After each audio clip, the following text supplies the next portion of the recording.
começar então os nossos estudos dessa semana do Evangelho segundo o Espiritismo. É o capítulo 17, Sede Perfeitos, e o tópico é o 7, o dever.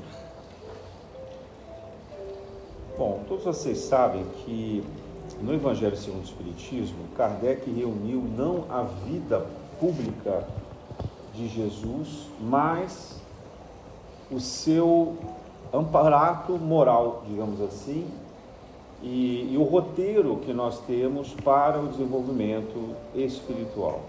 E esse capítulo talvez seja o ápice, né, dessa determinação moral, dessa visão moral que Kardec coleciona com os espíritos, dirigidos pelo Espírito de Verdade, sobre a questão da ética e da moralidade.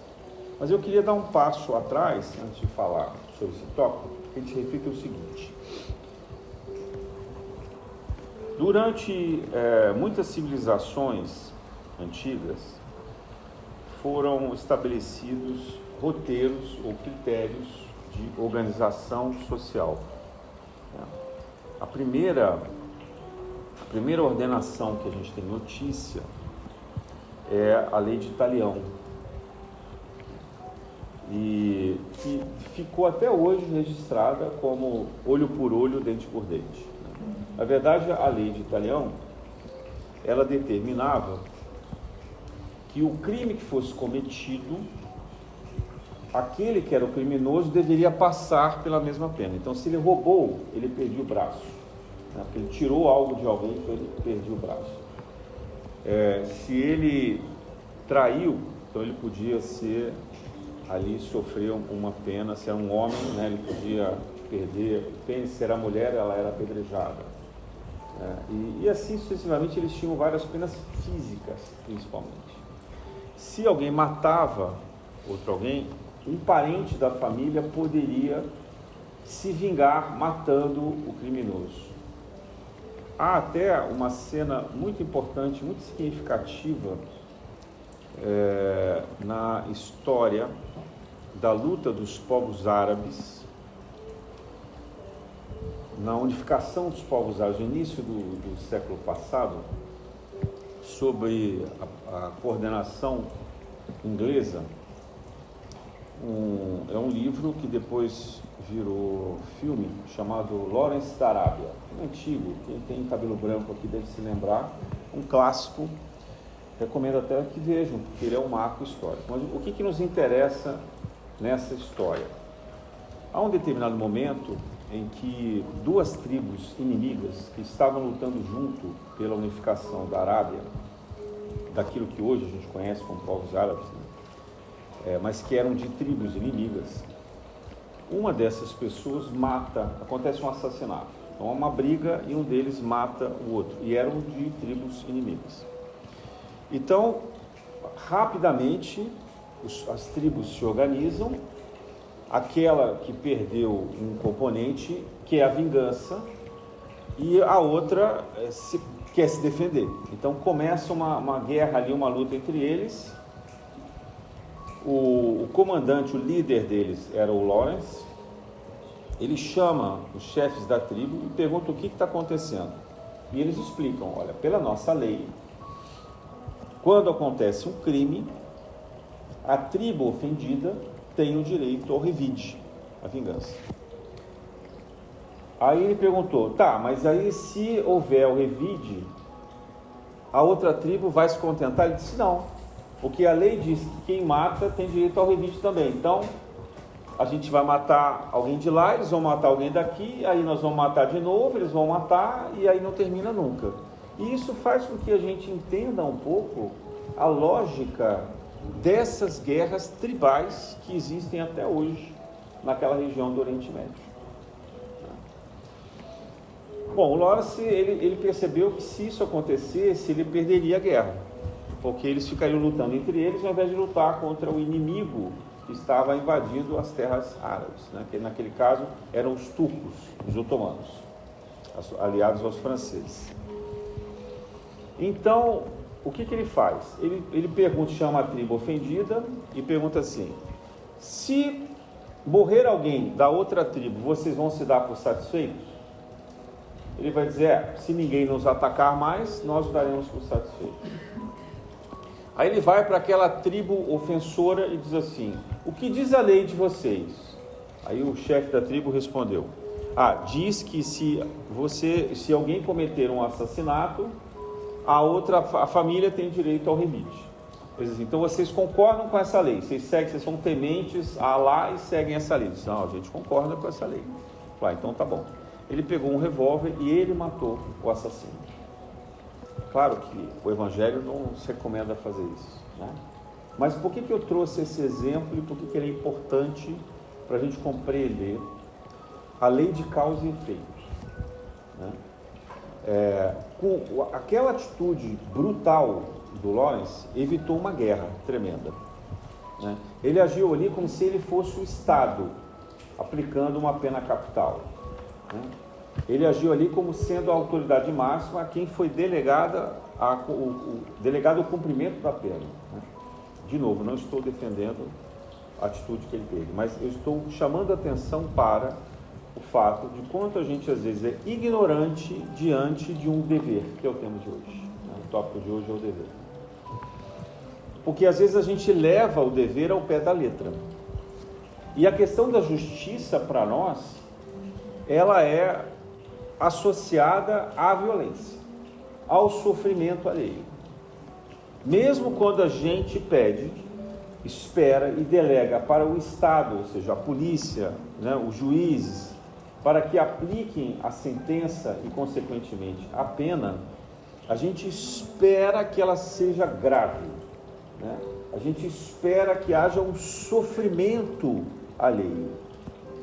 Ao longo do tempo, as sociedades mais organizadas, principalmente aquelas que se deixaram levar pelo estudo da filosofia, das ciências e desenvolveram uma moral religiosa mais acurada, acabaram se afastando da ideia de penas tão graves, organizaram as leis,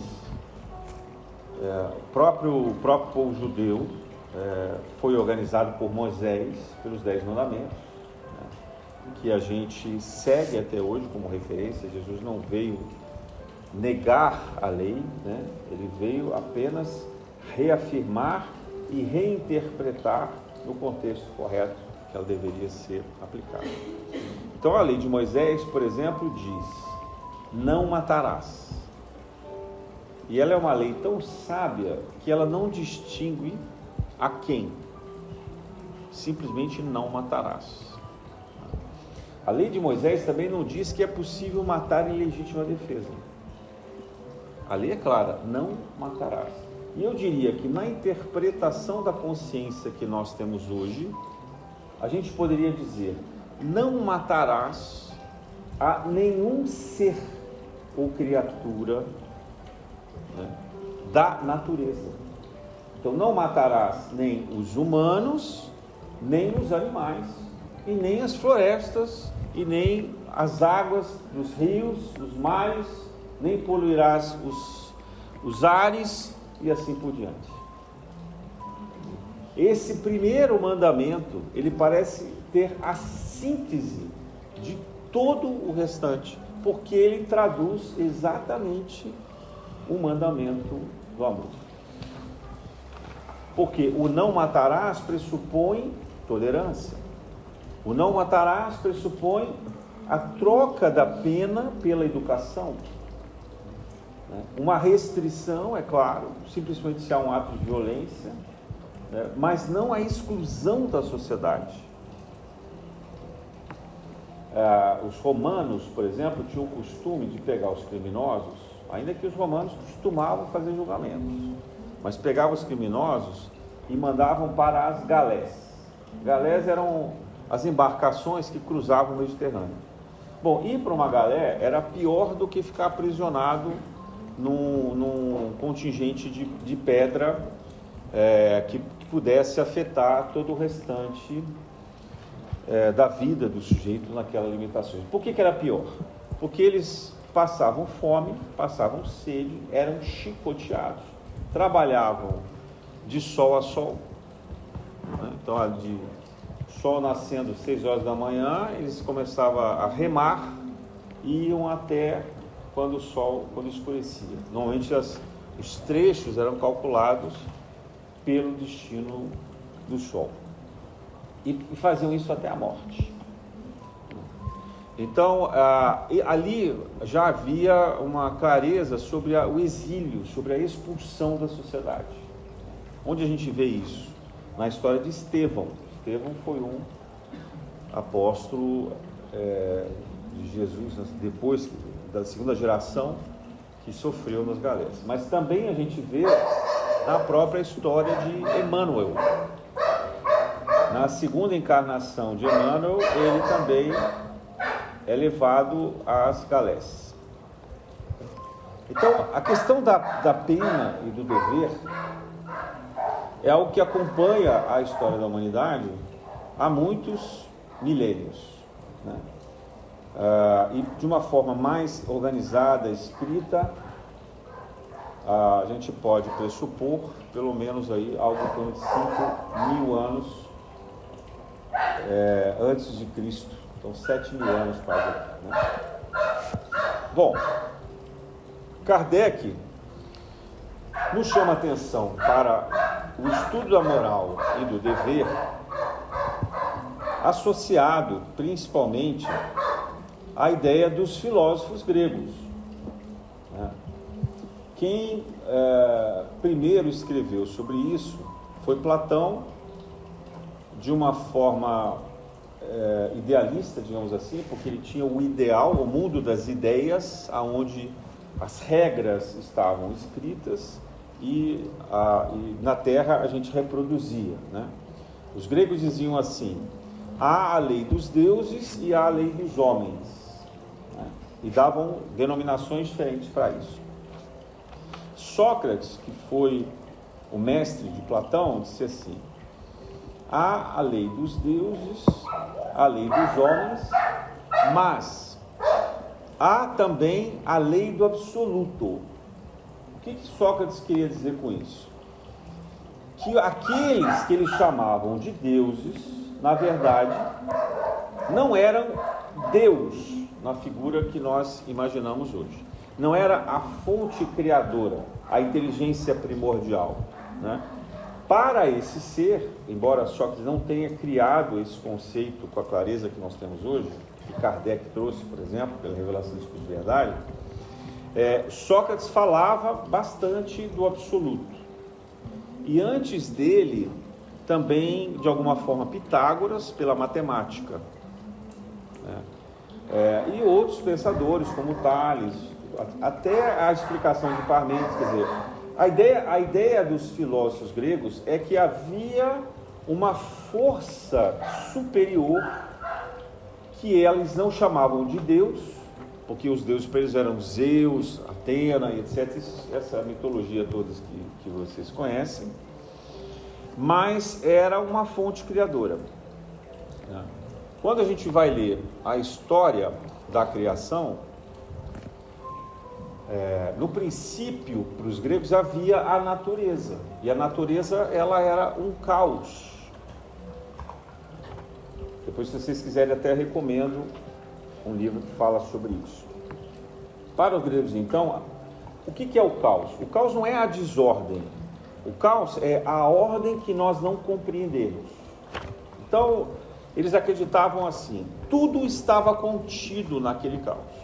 Mas ninguém conseguia olhar para o caos e identificar: olha ali o sol, olha ali uma lua, olha ali uma pessoa andando, olha um passarinho. Não, no caos toda a matéria ela está contida, mas ela não é identificada, classificada, né? Na ideia da física seria, que a gente estuda hoje, a química, seria aquele momento que antecede o Big Bang.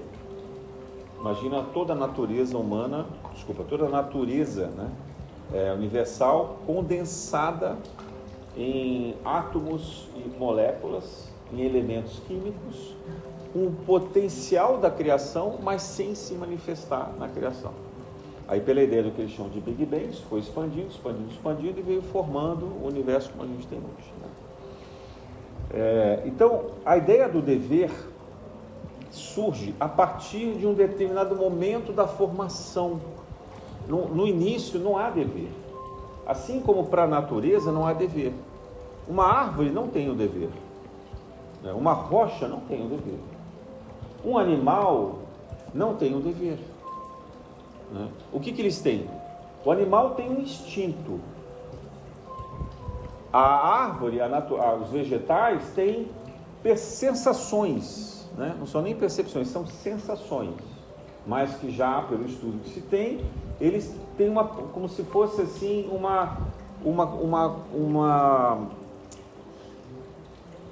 essa é a palavra mesmo, é sensação, porque eu acho que não tem outra. Assim. Eles têm uma noção, é isso que eu queria chegar. Eles têm uma noção de que há uma convivência múltipla, uma existência. Há registros, inclusive, de que nas florestas existem comunicação, de alguma forma, entre as árvores.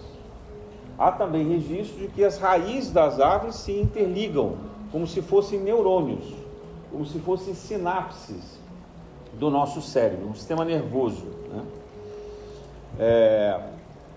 Nos elementos minerais, há também uma interligação forte, que é o que a gente chama de lei de afinidade da química, que faz com que os elementos se unam, se condensem, ou se dividam, e que orbitem entre si, que troquem energia e assim por diante. Então, a ideia do dever, ela surge no momento da individualização dos seres, que somos nós, os nominais.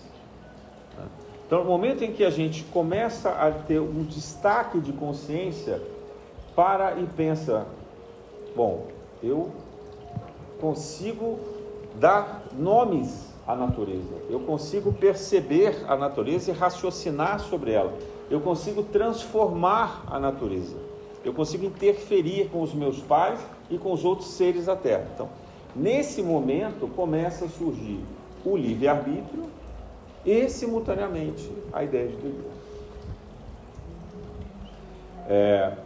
É claro que a gente olhando na curva de evolução da espécie humana na Terra, isso demora muitos e muitos mil anos, muitos e muitos milênios.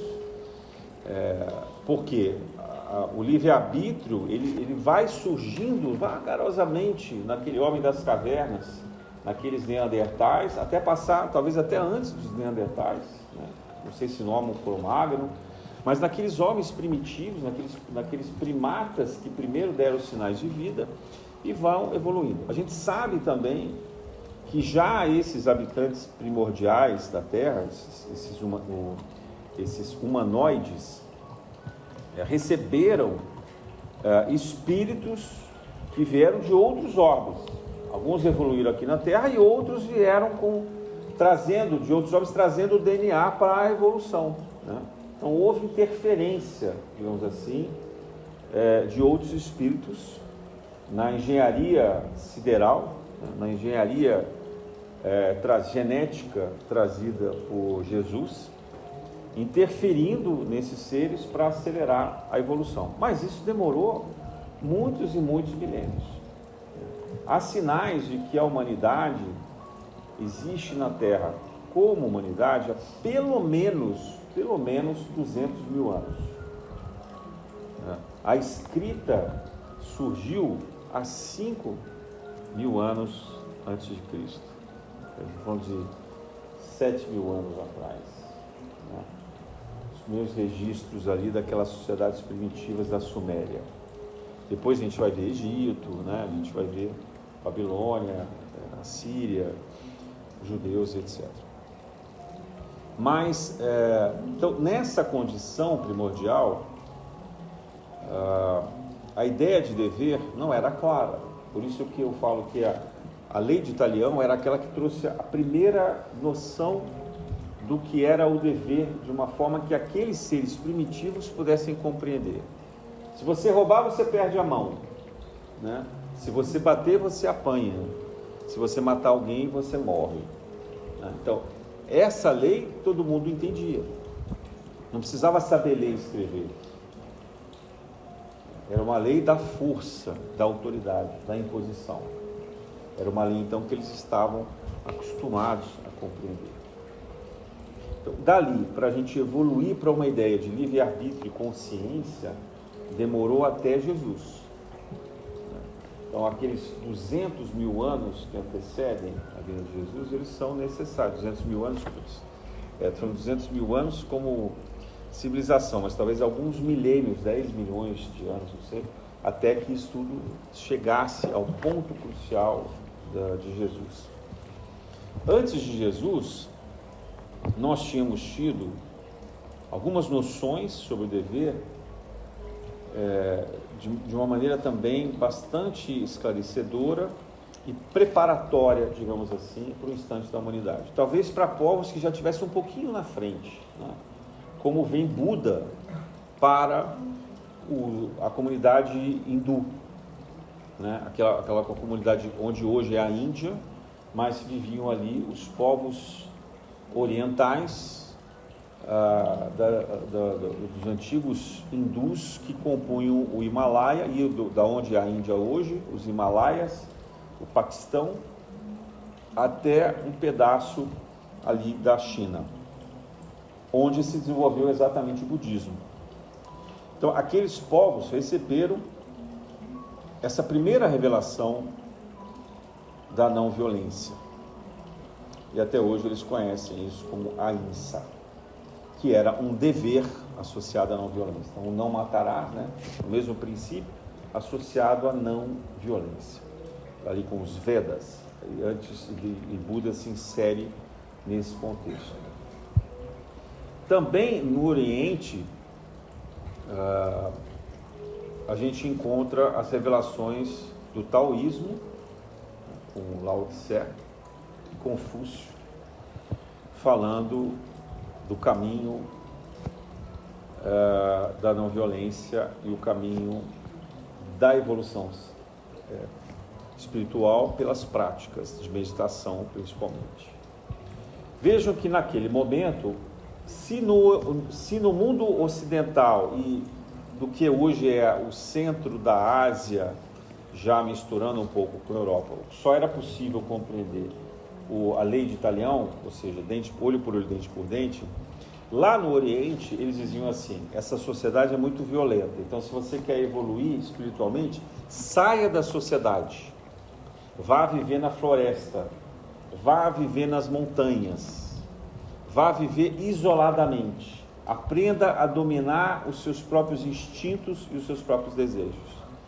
Vejam que era uma orientação de dever, de autocontrole, porque aquela sociedade ela era muito guerreira, muito violenta, muito bruta.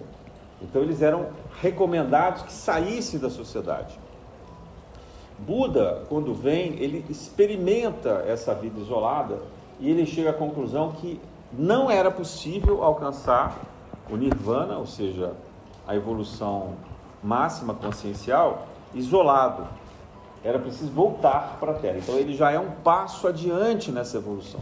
Então primeiro era, olha, some daqui e vai lá para o meio do mato, para a floresta, porque aí você vai evoluir. Aí passados vários milênios, aí Buda vem e diz assim: não, calma, isso aí não é suficiente para fazer vocês evoluírem. Vocês têm que viver essa paz interior na cidade. Então é estar no mundo sem ser do mundo. Foi aí que vem esse conceito, né?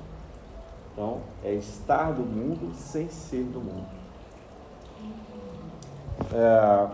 Pelo lado ocidental, os gregos trazem, como eu falei, Platão, e depois dele Aristóteles. Aristóteles escreveu 2 livros sobre a ética, que ele dedica aos seus filhos. O mais conhecido deles é a Ética a Nicômaco. Mas para Aristóteles era um roteiro, um manual de virtudes. Jesus não trouxe nenhum manual de virtudes. Mas na síntese de Aristóteles, nós podemos dizer que ele também pregava a moderação, muito parecido com o budismo, que prega o caminho do meio, e também o taoísmo, que procura a serenidade.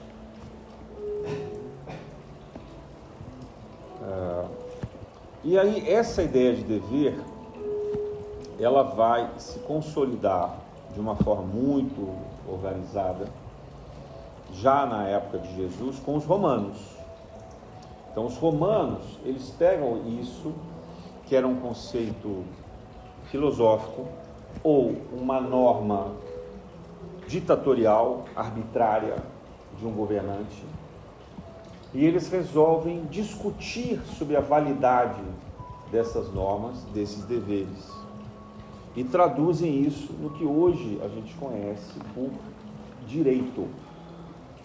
Então, o que a gente sabe hoje, que é uma lei, né, ela vem desse pensamento romano de se discutir o certo e o errado.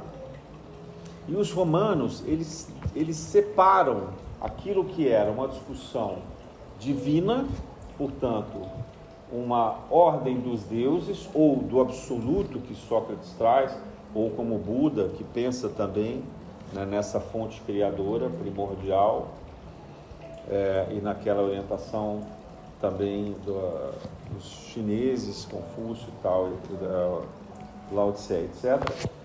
E eles olham para a terra, como fez Aristóteles. É uma coisa terra a terra. Diz assim, olha, isso aqui não pode. Não pode por quê? Porque nós combinamos que não pode. Veja a diferença, né? Antes de dizer assim, os deuses não querem. Ou Sócrates diz, olha o absoluto, Platão, olha o absoluto, né? Você não deve fazer porque isso aqui não é próprio do absoluto, do mundo das ideias, né? Buda diz, olha, você tem que, pela sua própria experiência, saber qual é o caminho do meio, né? Aristóteles diz, siga as virtudes, né? Aí os romanos dizem assim, não, vocês não vão fazer porque nós combinamos que não deva ser feito, né? Quem somos nós? Nós somos cidadãos romanos, não é qualquer pessoa. O judeu não podia opinar sobre o que era certo e errado, né? Um estrangeiro de qualquer outro lugar não poderia opinar. Apenas o cidadão romano poderia opinar.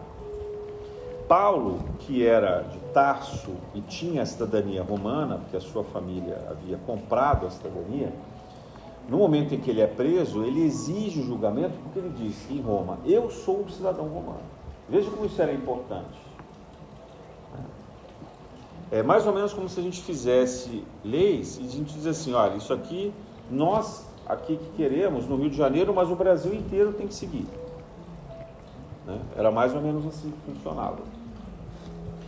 Então, os romanos, eles trabalham com a lei ligada aos governos, mas tem uma deliberação lá no Senado.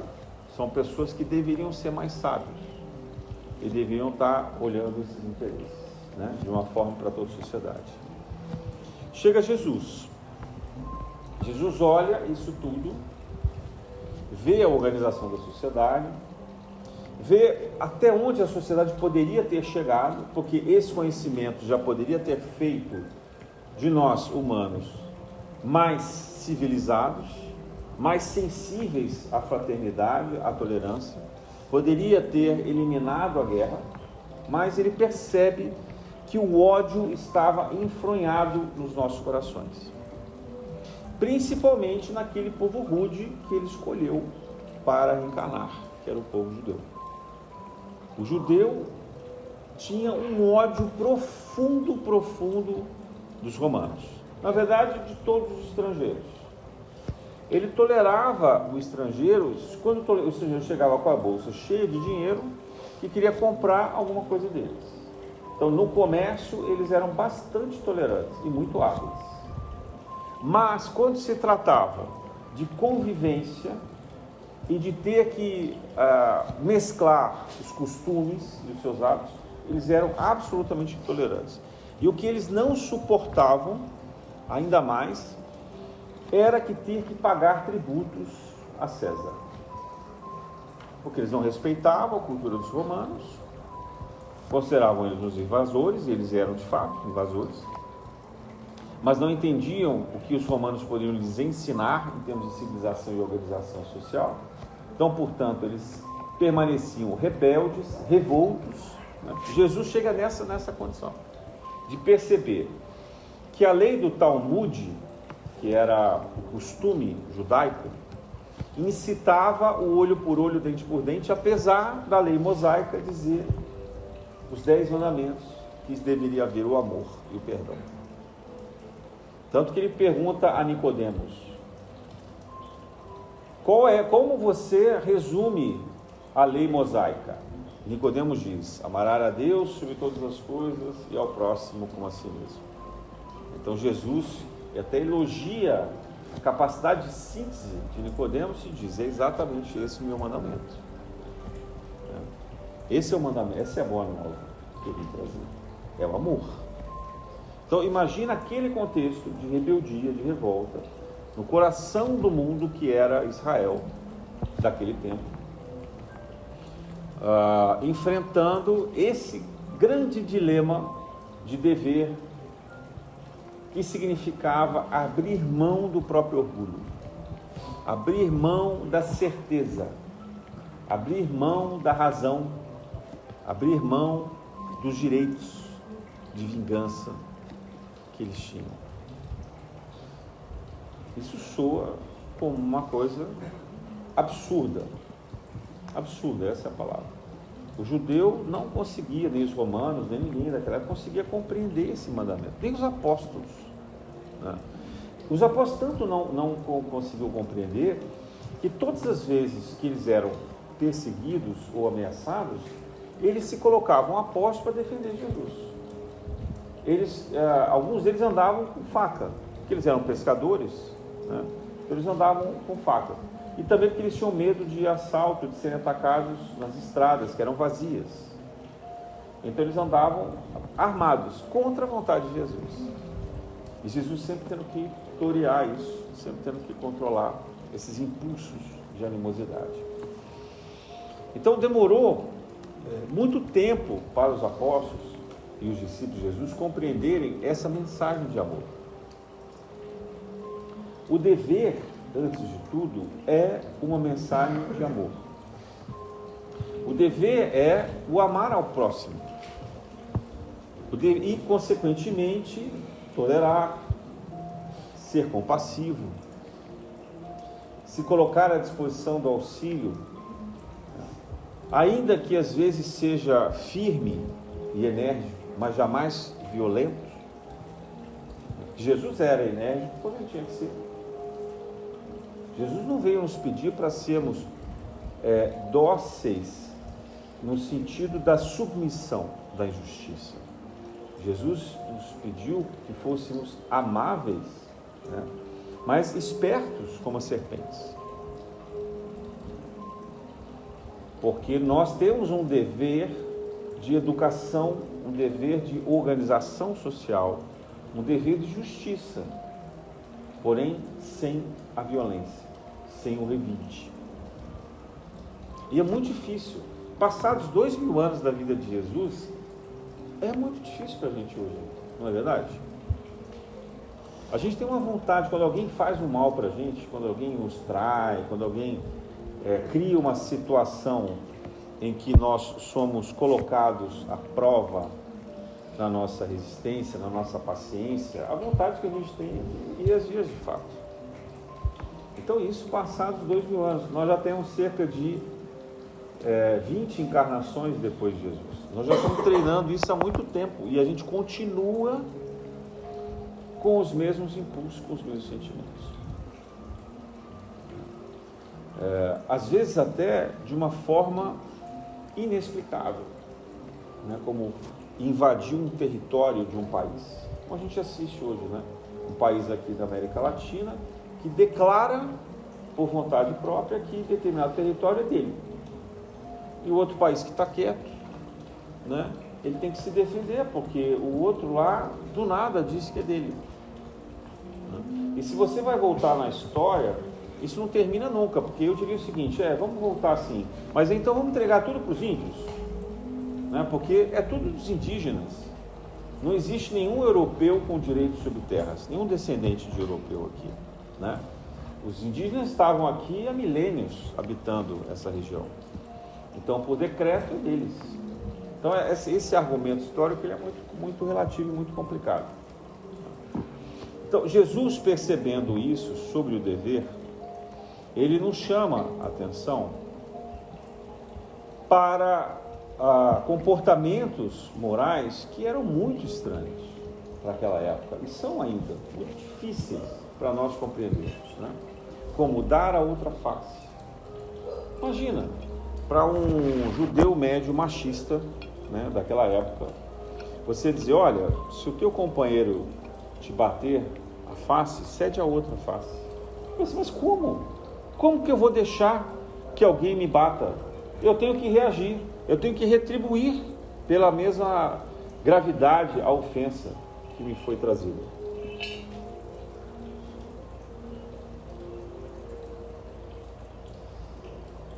Eu já ouvi muitos pais orientarem os seus filhos a se defenderem na escola atacando as outras crianças. Você já deve ter ouvido isso.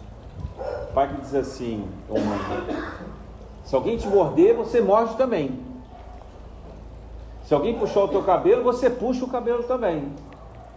Se alguém te bater, você bate também. O que é isso? É a lei de Italiano. Está 7.000 anos atrasado na história, né? Achando que está fazendo a coisa certa. E se bobear, tem escolas que usam essa metodologia. Então eu olho por olho, dente por dente. Como que essa criança vai crescer? Aqui eu estou falando de uma família educada, organizada, com algum grau de cultura, de conhecimento. Mas o que a gente assiste nas crianças que vivem na rua? As que vivem nas comunidades, abandonadas pelos pais, né? Largadas. A mãe tem que trabalhar, o pai nem sabe se tem.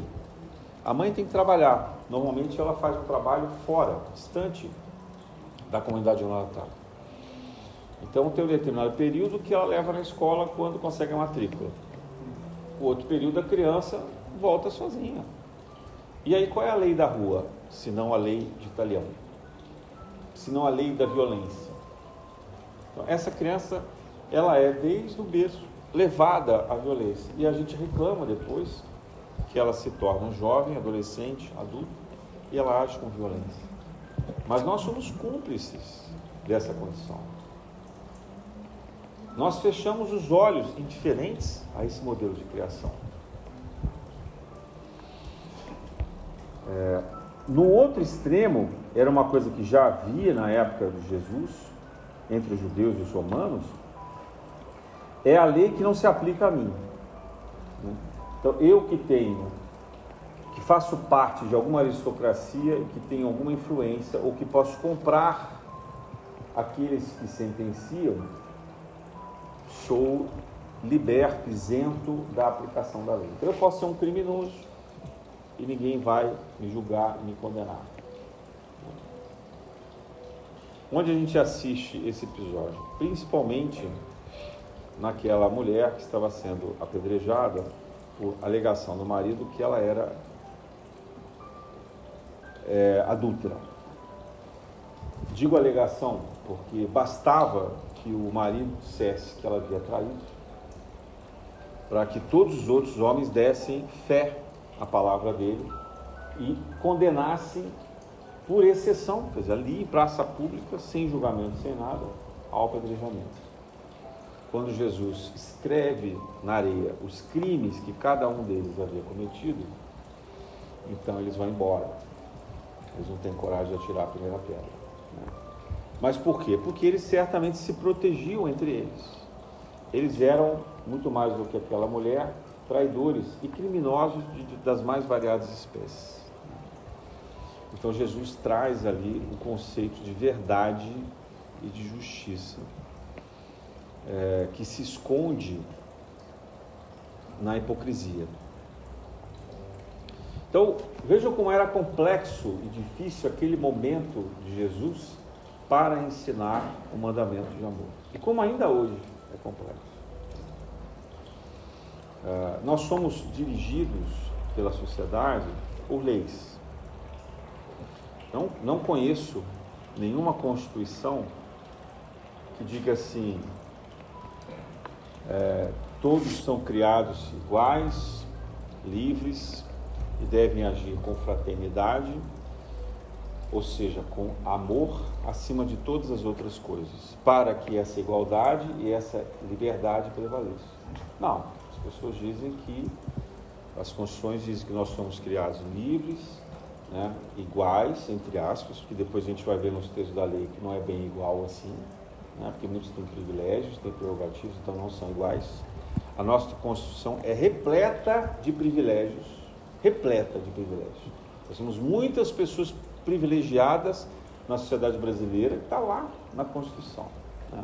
Escondido no preceito de direito adquirido, no ato jurídico perfeito, que é uma verdadeira hipocrisia para salvaguardar os estamentos daqueles que mandavam no Brasil no período da promulgação da Constituição e queriam continuar usufruindo de benefícios que mantinham os direitos de se alimentar nas custas do Estado e se esconder dos crimes que cometeram durante o período que antecedeu a Constituição. Então, se isso acontece no Brasil, acontece em outros lugares do mundo também. A hipocrisia, 2000 anos depois da vinda de Jesus, acontece viva, forte. Então, o mandamento de Jesus, que é a fraternidade, é o primeiro mandamento. Estava lá na Revolução Francesa: liberdade, igualdade e fraternidade. Porém, na lei divina, o primeiro que vem na ordem é a fraternidade. A fraternidade é que possibilita que a gente seja igual e que a gente viva em liberdade. Porque senão a gente vai guerrear entre a gente. A gente vai tentar arrancar à força aquilo que a gente considera que é nosso direito. E o que a gente considera igual será um mero preconceito estabelecido em condições que nos interessam. Então nós vamos definir o que são os iguais. Será que não é assim que a gente faz hoje? Quem são os iguais na sociedade? Eu, por exemplo, me assusto de ver situações tão graves de racismo, de preconceito, de discriminação, de violência, em uma Constituição que há 35 anos defende a igualdade e a fraternidade. Então, se nós dizemos assim, eles vão dizer: não, mas isso é Brasil, vamos lá num país mais desenvolvido economicamente. Se você vê população de rua, você vê racismo, você vê discriminação, você vê preconceito, pobreza, miséria. Não há nenhuma nação conhecida no mundo onde isso não exista. Não há. Por mais rica e educada que ela seja. Então, a modificação da ordem estrutural divina, ela virá pelas reencarnações. É um espírito que sofre a lei de causa e efeito, infelizmente, pela dor, na maioria das vezes, que passando pela condição de opressão que ele causou nas encarnações pretéritas, passando pela dor e pela violência que ele causou nas encarnações pretéritas, na condição de vítima, começa a sensibilizar, quebrar esse coração de pedra, calçar as sandálias, digamos assim, daqueles que sofrem e, por conseguinte, desenvolver no seu coração a abertura para a fraternidade, que é provavelmente o que nós todos aqui passamos, né? Todos aqui que nós que aqui estamos, nas encarnações pretéritas, fomos espíritos duros, revoltos, rebeldes, cheios de animosidade, e passados tantos anos a gente está aqui começando a aprender a lidar com a tolerância e a fraternidade. Então, o dever, na forma que é trazida por o Espírito Lázaro, que é quem descreve essa mensagem, nos traz essa percepção rica de que nós fomos criados iguais no planeta Terra para a dor. Não é que o Criador ou que Jesus queira nos ver na dor, mas como escola da dor. como escola da lei de causa e efeito, né? Ou seja, aquilo que a gente fez, a gente precisa passar para ganhar a consciência e aprender a lição.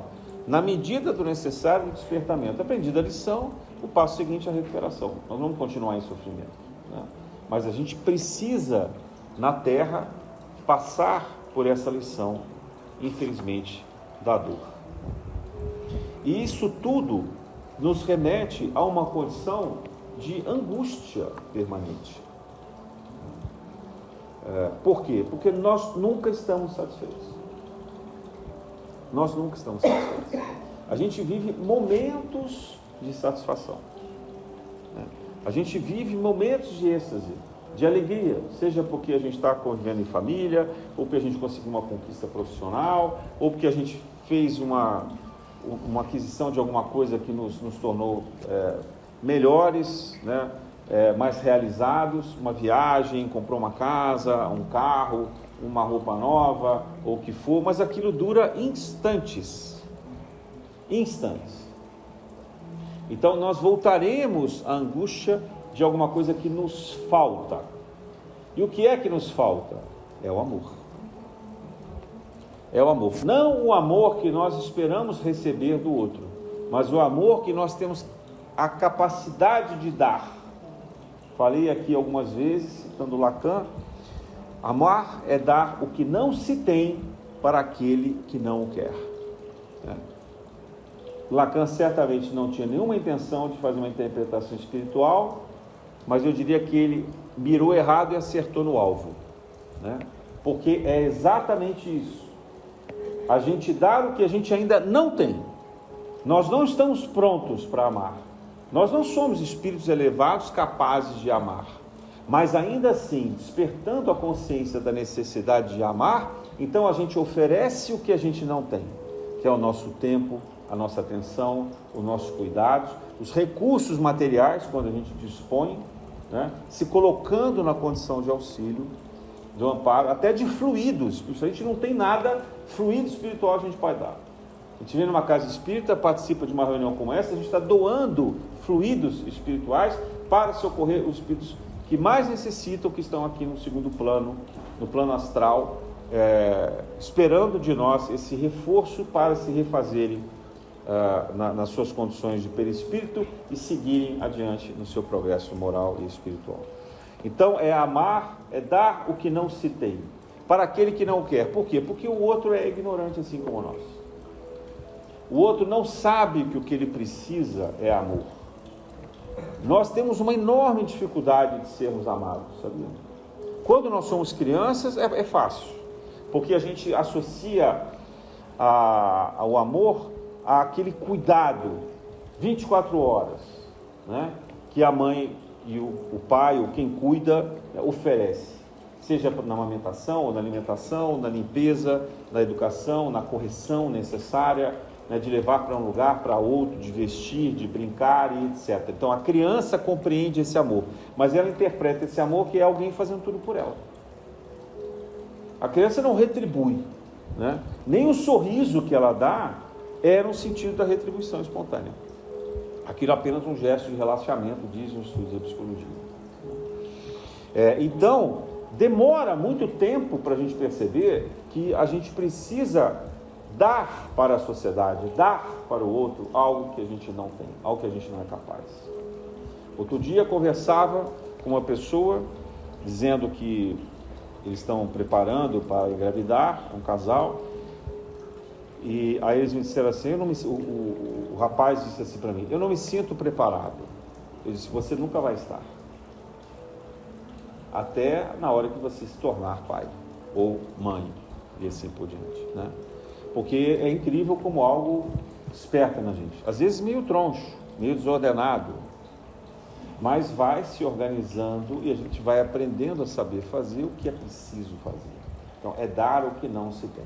Mas também aprender a receber. Receber no sentido do que o outro é capaz de dar, do que o outro tem a disponibilidade, não o que a gente quer que o outro nos dê, porque isso é interesse, isso é egoísmo. E assim, indo aos poucos aprendendo essa sintonia de doar o que não se tem e receber o que está disponível. Se o que o outro pode nos dar hoje é só um sorriso, é só um sorriso. Se é só o estar ao lado, é só o estar ao lado. E a gente vai compreendendo, por exemplo, as pessoas que vão ficando doentes e só podem nos dar, às vezes, um olhar, mais nada além disso. E a gente tem que limpar, cuidar, dar banho, alimentar, tolerar as malcriações, as irritações que o estado da doença provoca e assim por diante. Então, o sentido do dever é o amor. O amor inteligente, o amor que evolui pelo raciocínio, capaz de interpretar o sentido da liberdade, o sentido da igualdade. Não é uma coisa de dever trazida como um mandamento que a gente cumpre como se fosse um bando de fanáticos. No exemplo que eu citei no início, só porque a lei diz que eu tenho o direito de revidar, eu vou revidar. E assim, a humanidade se matando-se mutuamente. Não, o dever é uma lei que nasce no amor e no raciocínio. E por meio disso, a gente deve estudar e compreender a intenção divina e os propósitos que Ele nos proporciona. A graça de Deus.